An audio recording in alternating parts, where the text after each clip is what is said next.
ನಮಸ್ಕಾರ, ಹೇಗಿದ್ದೀರಾ? ನಾನು ನಿಮ್ಮ ಶ್ರೀಕಾಂತ್. ನೋಡಿ, 325 ಆಪ್ಷನ್ ಬಗ್ಗೆ ನಾನು ಅಪ್ಡೇಟೆಡ್ ವರ್ಷನ್ ನಿಮಗೆ ಕೊಡ್ತೀನಿ ಅಂತ ನಾನು ಟೆಲಿಗ್ರಾಮಲ್ಲಿ ಹೇಳಿದ್ದೆ. ಸೊ ಇದು ಬಂದು ನಿಮಗೆ ಅಪ್ಡೇಟೆಡ್ ವರ್ಷನ್. ಏನು ಸರ್ ಇದು ಸ್ಪೆಷಾಲಿಟಿ ಅಂತ ಹೇಳ್ತೀರಾ?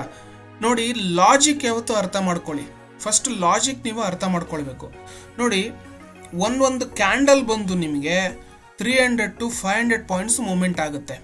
ಯಾವುದೇ ಕ್ಯಾಂಡಲ್ ತಗೊಳ್ಳಿ, ಗ್ರೀನ್ ಕ್ಯಾಂಡಲ್ ನೀವು ನೋಡ್ತಾ ಇದ್ದೀರಾ, ಒಂದೊಂದು ಗ್ರೀನ್ ಕ್ಯಾಂಡಲ್ ಬಂದು ಒಂದೊಂದು ವೀಕ್ ಕ್ಯಾಂಡಲ್. ಇದು ಒಂದು ಕ್ಯಾಂಡಲ್ ಬಂದು ಒಂದು ವೀಕ್ ಕ್ಯಾಂಡಲು, ಒಂದು ವೀಕು. ಸೊ ನೀವು ಆ ವೀಕಲ್ಲಿ ನೀವು ನೋಡಿದಾಗ 300 ಇಂದ ಒಂದು 500 ಪಾಯಿಂಟ್ಸು ಮೂವ್ಮೆಂಟ್ ಆಗ್ತಾ ಇರುತ್ತೆ. ಸೊ 300 ಇಂದ 500 ಪಾಯಿಂಟ್ಸು ಮೂವ್ಮೆಂಟ್ ಆಗ್ತಾ ಇರುತ್ತೆ. ಸೊ ರೆಡ್ ಕ್ಯಾಂಡಲ್ ನೀವು ನೋಡಿದ್ದೀರಾ, ಅದು ಕೂಡ ಮಿನಿಮಮ್ 300 ಇಂದ 500 ಪಾಯಿಂಟ್ಸು ಮೂವ್ಮೆಂಟ್ ಆಗ್ತಾ ಇರುತ್ತೆ. ಸೊ ಈ ಒಂದು ಲಾಜಿಕ್ ಯೂಸ್ ಮಾಡಿಕೊಂಡು ನಾವು 325 ಸ್ಟ್ರಾಟಜಿನ ಯೂಸ್ ಮಾಡ್ಕೊಳ್ಬೇಕು. ಇದು ಬಂದು ನಿಮಗೆ ಪ್ರೀಮಿಯಂ ಸ್ಟ್ರಾಟಜಿ. ನೋಡಿ, ಇದು ಅಪ್ಡೇಟೆಡ್ ವರ್ಷನ್ ಆಗಿರೋದ್ರಿಂದ ಸ್ವಲ್ಪ ಪ್ರೈಸ್ ಹೆಚ್ಚು ಕಡಿಮೆ ಆಗುತ್ತೆ.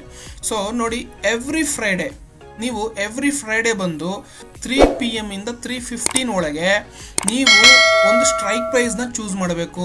ಕಾಲು ಮತ್ತು ಪುಟ್ಟು. ಇದು ಬಂದು ನಿಫ್ಟಿಗೆ, ಬೇರೆ ಯಾವುದಕ್ಕೂ ಅಲ್ಲ. ಇದು ಬಂದು ನಿಫ್ಟಿಗೆ, ಬ್ಯಾಂಕ್ ನಿಫ್ಟಿಗಲ್ಲ. ಬ್ಯಾಂಕ್ ನಿಫ್ಟಿ ಬಂದು ತುಂಬ ವೊಲಟೈಲ್ ಇರುತ್ತೆ.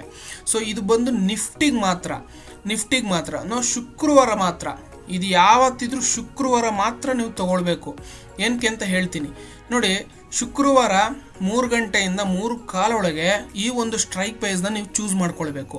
ಯಾವ್ದು ಸರ್ ಅದು ಅಂದರೆ 150ರಿಂದ 190 ಒಳಗೆ ಏನು ಪ್ರೀಮಿಯಂ ಹೊಡ್ತಾ ಇರುತ್ತಲ್ಲ, ಆ ಸ್ಟ್ರೈಕ್ ಪ್ರೈಸ್ನ ನೀವು ಚೂಸ್ ಮಾಡಬೇಕು.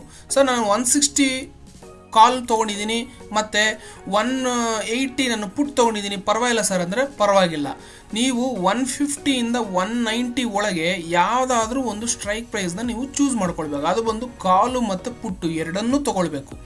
315 ಒಳಗೆ ನೀವು ಎರಡೂ ಕೂಡ ಬೈ ಮಾಡಬೇಕು. ಮಂಡೇ ಏನಾದರೂ ಫುಲ್ ಗ್ಯಾಪ್ ಅಪ್ ಆಯಿತು ಅಥವಾ ಫ್ಲಾಟ್ ಓಪನ್ ಆಯಿತು, ಗ್ಯಾಪ್ ಅಪ್ ಓಪನ್ ಆದಾಗ ಆವಾಗ ನೀವು ಸ್ಟಾಪ್ ಲಾಸ್ ಇಟ್ಕೊಳ್ಬೇಕು. ನೋಡಿ, ಸ್ಟಾಪ್ ಲಾಸ್ ಇಲ್ಲದೆ ಯಾವುದೇ ಕಾರಣಕ್ಕೂ ಟ್ರೇಡ್ ಮಾಡಬಾರ್ದು. ಸೊ ಸ್ಟಾಪ್ ಲಾಸ್ ಯಾವುದು ಸರ್ ಅಂದರೆ 80 ಪಾಯಿಂಟ್ಸು. ಅಂದರೆ 80 ಪಾಯಿಂಟ್ಸ ಸರ್ ಅಂದ್ಬಿಡಿ, 80 ಸ್ಟಾಪ್ ಲಾಸು. ನೀವು 190 ತೊಗೊಂಡ್ರೆ 80, 150 ತೊಗೊಂಡ್ರು 80. 150 ಕೆಳಗಿರಬಾರ್ದು, 190 ಮೇಲಿರಬಾರ್ದು. ಓಕೆ. ಸೊ ಈ ಒಂದು ಸ್ಟ್ರೈಕ್ ಪ್ರೈಸ್ನ ನೀವು ಚೂಸ್ ಮಾಡಿದಾಗ ಅದಕ್ಕೆ 80, ಎರಡಕ್ಕೂ ಕಾಲು ಮತ್ತು ಪುಟ್ಟು ಎರಡಕ್ಕೂ ನೀವು 80 ಸ್ಟಾಪ್ ಲಾಸ್ ಇಡಬೇಕು. ಕಾಲ್ ಸೈಡ್ ನಿಮಗೆ ಹೈ ಗ್ಯಾಪ್ ಅಪ್ ಆಯಿತು, ಕಾಲ್ ಸೈಡ್ ತುಂಬ ಹೋಗ್ತಾ ಇದೆ ಅಂದಾಗ ನೀವು ಅವಾಗ ಪುಟ್ ಸೈಡ್ ಬಂದು 80 ಪಾಯಿಂಟ್ಸ್ ಸ್ಟಾಪ್ ಲಾಸ್ ಇಡಬೇಕು. 80 ಸ್ಟಾಪ್ ಲಾಸ್ ಇಡಬೇಕು. ಸೊ ಪುಟ್ ಸೈಡ್ ಬರ್ತಾ ಇದೆ ಸರ್, ಅವಾಗ ನಾವು ಕಾಲ್ ಸೈಡ್ ಇಡಬೇಕಾ ಸರ್ ಅಂದಾಗ ಕಾಲ್ ಸೈಡ್ ಕೂಡ 80 ಸ್ಟಾಪ್ ಲಾಸ್ ಇಡಬೇಕು. ಸೊ ಕಾಲ್ ಸೈಡ್ ಹೋಗ್ತಾ ಇದ್ದು ಪುಟ್ ಸೈಡ್ ನೀವು ಸ್ಟಾಪ್ ಲಾಸ್ ಆದಾಗ ಕಾಲ್ ಸೈಡ್ನ ಹೋಲ್ಡ್ ಮಾಡಿ. ಪುಟ್ ಸೈಡ್ ಹೋಗ್ತಿರ್ಬೇಕಾದ್ರೆ call side stop loss hit ಆದಾಗ ಪುಟ್ ಸೈಡ್ನ ಹೋಲ್ಡ್ ಮಾಡಿ. ಸೊ ನಿಮಗೆ ಟಾರ್ಗೆಟ್ ಬಂದು 300 ಇಂದ 320. ನೋಡಿ, ನೀವು 300 ಇಂದ 320 ಇಟ್ಟಾಗ ಸರ್ 320 ಪ್ಲಸ್ ಹೋಗ್ತಾ ಇದೆ, ನಾನು ಏನಾದರೂ ಸ್ಟಾಪ್ ಲಾಸ್ ರಿವೈಸ್ ಮಾಡ್ಬೋದಾ ಅಂದರೆ ಸ್ಟಾಪ್ ಲಾಸ್ನ ರಿವೈಸ್ ಮಾಡ್ಕೊಳ್ತಾ ಬನ್ನಿ. 320 ಪ್ಲಸ್ ಮಾರ್ಕೆಟ್ ತುಂಬ ಗುಡ್ ಮೂಮೆಂಟ್ ಇದ್ದರೆ, ಇಲ್ಲ ಅಂದರೆ ಮಾರ್ಕೆಟ್ ಫ್ಲಾಟ್ ಇತ್ತು ಅಥವಾ 300 ಪಾಯಿಂಟ್ಸ್ ಹತ್ರನೇ ಇತ್ತು ಅಂದಾಗೆ ನೀವು ಮಂಡೇ ಅಥವಾ ಟ್ಯೂಸ್ಡೇ ಇರ್ಬೋದು, ನೀವು ಅವಾಗ 300 ಟಾರ್ಗೆಟ್ ಹತ್ರ ಇದ್ದಾಗ ನೀವು ಟಾರ್ಗೆಟ್ನ ಅಚೀವ್ ಮಾಡ್ಕೊಳ್ಳಿ. ಅಂದರೆ ಟಾರ್ಗೆಟಲ್ಲಿ ಎಕ್ಸಿಟ್ ಆಗಿ 300 ಅಥವಾ 320 ಒಳಗೆ ಯಾವುದೋ ಇದ್ದಾಗ ನೀವು ಎಕ್ಸಿಟ್ ಆಗಿ. ಕಾಲ್ ಅಥವಾ ಪುಟ್ಟು ಯಾವುದೇ ಇರ್ಬೋದು. ನೋಡಿ, ಇಲ್ಲಿ ನೀವು ಪಾಯಿಂಟ್ಸ್ನ ರಿಮೆಂಬರ್ ಮಾಡಿ ಇಟ್ಕೊಳ್ಬೇಕು ಯಾವುದೇ ಕಾರಣಕ್ಕೂ.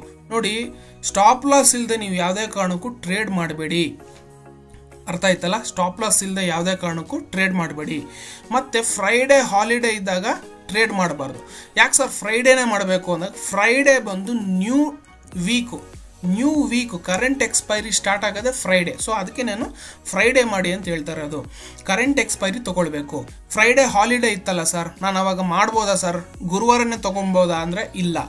ನೋಡಿ, ಈ ವಾರ ನಾವು ಯಾಕೆ ತೊಗೊಳ್ಲಿಲ್ಲ ಅಂದರೆ ನಮಗೂ ಮಂಡೇ ಸ್ವತಂತ್ರ ದಿನಾಚರಣೆ ಇದೆ, ಅಂದರೆ ಇಂಡಿಪೆಂಡೆನ್ಸ್ ಡೇ ಇದೆ. ಸೊ ಅದಕ್ಕೋಸ್ಕರ ನಾವು ಫ್ರೈಡೇ ಈ ವೀಕು ನಾವು ತೊಗೊಂಡಿಲ್ಲ, ಗೊತ್ತಲ್ಲ. ಸೊ ರಜಾ ಇದ್ದಿದ್ದ ದಿನ, ಆ ಲಾಂಗ್ ವೀಕೆಂಡ್ ಇದ್ದಾಗ ಯಾವುದೇ ಕಾರಣಕ್ಕೂ ನೀವು ತೊಗೊಳ್ಬಾರ್ದು. ಲಾಂಗ್ ವೀಕೆಂಡ್ ಅಂದರೆ ಫ್ರೈಡೇ, ಸ್ಯಾಟರ್ಡೇ, ಸಂಡೇ ಅಥವಾ ಸ್ಯಾಟರ್ಡೇ, ಸಂಡೇ, ಮಂಡೇ ಈ ಥರ ಲಾಂಗ್ ವೀಕೆಂಡ್ ಇದ್ದಾಗ ಯಾವುದೇ ಕಾರಣಕ್ಕೂ ನೀವು 325 ಸ್ಟ್ರಾಟಜಿನ ಯೂಸ್ ಮಾಡಬಾರ್ದು. ಮಾರ್ಜಿನ್ ಬಂದು 15 to 20K ಅಂದರೆ 15,000 ಇಂದ 20,000 ರೂಪಾಯಿ ಬೇಕಾಗುತ್ತೆ. ಮ್ಯಾಕ್ಸ್ ಟು ಮ್ಯಾಕ್ಸ್ ಒಂದು 20,000 ಇಟ್ಕೊಂಡ್ರೆ ಆರಾಮಾಗಿ ಕಾಲು ಮತ್ತು ಪುಟ್ ತೊಗೊಂಡು ನೀವು 320 ಪಾಯಿಂಟ್ಸ್ ಬರ್ತಿದ್ದಂಗೆ 320 ಪ್ಲಸ್ ನೀವೇನಾದರೂ ಹೋಗ್ತಾ ಇದ್ರೆ ನೀವು ಅವಾಗ ಎಕ್ಸಿಟ್ ಆದಾಗ ನಿಮಗೆ ಡಬಲ್ ಮನಿ ಆಗಿರುತ್ತೆ. ಒನ್ ಸೈಡ್ ಸ್ಟಾಪ್ ಲಾಸ್ ಆದಾಗ ಅದು ಏನು ಅಮೌಂಟ್ ಇರುತ್ತೆ ಇದ್ರಲ್ಲಿ ಡಬಲ್ ಆಗಿರುತ್ತೆ. 20K ಅಂತೂ ಇಟ್ಕೊಂಡೇ ಇರಿ ಮಿನಿಮಮ್. ಕಾಲ್ ಸೈಡ್ ಹೋಗ್ತಿರ್ಬೇಕಾದ್ರೆ ಪುಟ್ ಸೈಡ್ ಸ್ಟಾಪ್ ಲಾಸ್ ಆದಾಗ ಕಾಲ್ ಸೈಡು ಎಕ್ಸಿಟ್ ಆಗಬೇಕಾ? ಇಲ್ಲ. ಪುಟ್ ಸೈಡ್ ಹೋಗ್ತಿರ್ಬೇಕಾದ್ರೆ ಕಾಲ್ ಸೈಡು ಸ್ಟಾಪ್ ಲಾಸ್ ಆದಾಗ ಪುಟ್ ಸೈಡ್ ನಾನು ಪುಟ್ ಸೈಡು ಕೂಡ ಎಕ್ಸಿಟ್ ಆಗಬೇಕಾ? ಇಲ್ಲ. ಒನ್ ಸೈಡ್ ಏನಾದರೂ ವಿನ್ನಿಂಗ್ ಟ್ರೇಡ್ ಇದ್ದಾಗ ಅದನ್ನು ನೀವು ಹೋಲ್ಡ್ ಮಾಡ್ಕೊಳ್ಳಿ. ಯಾವುದೇ ಕಾರಣಕ್ಕೂ ನೀವು ಅದನ್ನು ಎಕ್ಸಿಟ್ ಆಗಬೇಡಿ. ಓಕೆನಾ? ಸೊ ಇದು ಒಂದು 325 ಪ್ರೀಮಿಯಂ ಸ್ಟ್ರಾಟಜಿ. ಸೊ ಇದು ಅರ್ಥ ಆಗಿದೆ ಅನ್ಕೊತೀನಿ. ಯಾರಿಗೆ ಅರ್ಥ ಆಗಿಲ್ವೋ ದಯವಿಟ್ಟು ಕಮೆಂಟ್ ಮಾಡಿ. ಇನ್ನೂ ಕ್ಲೀನಾಗಿ ನೀವು ಇನ್ನೊಂದು ಬೇಕಾದ್ರೆ ಇನ್ನೊಂದು ವಿಡಿಯೋ ಕ್ಲೀನಾಗಿ ನಾನು ನಿಮಗೆ ಹೇಳ್ಕೊಡ್ತೀನಿ. ಸೊ ಈ ವಿಡಿಯೋ ನಿಮಗೆ ಅರ್ಥ ಆಗಿದೆ ಅನ್ಕೊತೀನಿ. Thank you very much.